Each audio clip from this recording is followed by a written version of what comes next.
accompagner les collaborateurs de l'entreprise, salariés, non salariés, à la validation des acquis de l'expérience suppose trois choses. Tout d'abord, il faut les accompagner à une bonne maîtrise des dossiers administratifs de la VAE en fonction de ce à quoi on prétend, en fonction de ce sur quoi on veut être validé. S'agit-il d'un CQP, certificat de qualification professionnelle? S'agit-il d'un diplôme? S'agit-il d'une reconnaissance X ou Y? Peu importe. Mais restons dans les figures académiques, les diplômes de l'éducation nationale ou les diplômes du ministère du Travail. Il y a un cursus administratif qu'il faut parcourir, qu'il faut maîtriser. Ça, c'est une première chose, elle est importante, et vous trouverez dans la documentation de la fiche des données concernant ce parcours administratif.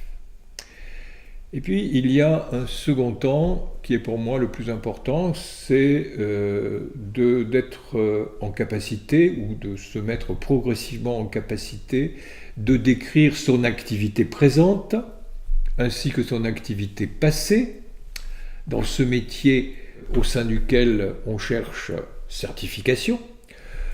Je l'ai exercé dans l'entreprise A, précédemment je l'ai exercé dans l'entreprise B et auparavant dans l'entreprise C.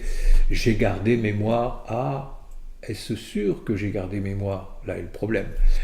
Je peux reconstruire ma mémoire de ce que je faisais dans cette entreprise B, dans cette entreprise C, et je peux aussi garder mémoire de mon présent dans l'entreprise A. Je décris. Je décris quoi? Je décris des enchaînements d'activités. Première chose. Deuxième chose, je mets en rapport avec ces descriptions d'activités les ressources machines, ressources méthodes, ressources savoir, d'une manière abstraite, ressources matérielles, ressources immatérielles, que je mobilise pour réaliser cette activité. Je vais donc, si je suis en charge, par exemple, d'un atelier, je vais essayer en tant qu'agent de maîtrise, et je veux prétendre à un BTS par exemple, ou à une licence pro, je vais donc, en fonction de mon activité, repérer les ressources que je mobilise pour piloter mon atelier. Ça va tenir au processus technique, ça va tenir aux processus managériaux, ça va tenir à des processus de gestion, etc. Moi, je fais le lien entre l'activité et les ressources. Mais je veux me présenter à une certification en suivant le processus VAE. Il y a donc un référentiel de compétences, c'est entendu, ou un référentiel métier.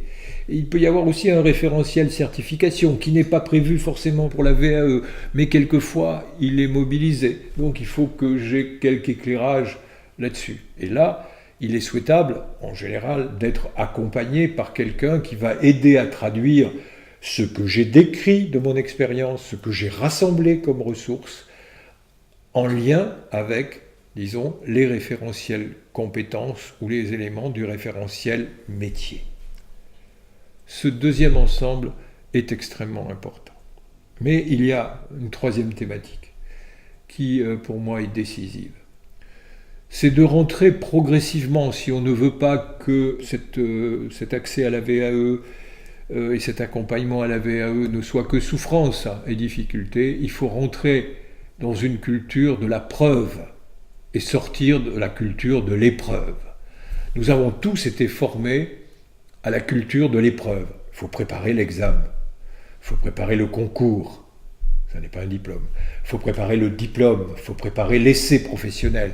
On se prépare, on s'entraîne, et puis vient le jour de l'épreuve, le jour de la compétition, si c'est un concours. On se prépare à ça. La culture sous-jacente de la VAE, c'est une culture de la preuve.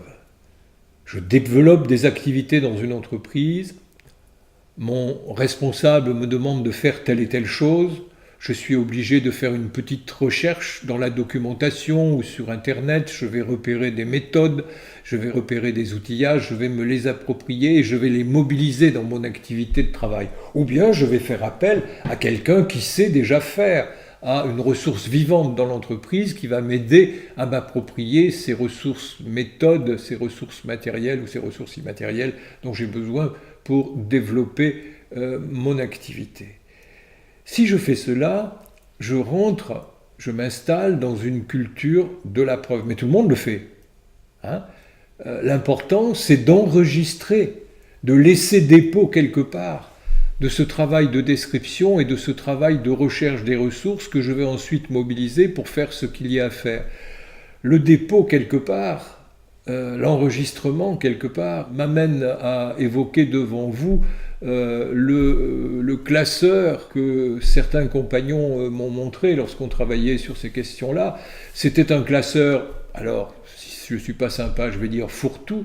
Si je suis amical, je dirais un classeur malin, parce qu'on y trouvait des photos d'une machine, des photos d'un outil, un croquis, un dessin, une adresse, une page de magazine, un extrait de bouquin ou autre. Et tout ça, c'était les ressources, les traces des ressources que le jeune avait collectées, emmagasinées, pour progressivement s'approprier les dites ressources et être plus efficace dans le geste professionnel qu'il posait sur le processus présent dans l'activité professionnelle qui était la sienne. Mais l'important, lorsqu'on rentre dans cette culture de la trace, c'est effectivement de fixer ça quelque part, de le garder et de continuer à l'enrichir au cours de sa vie professionnelle.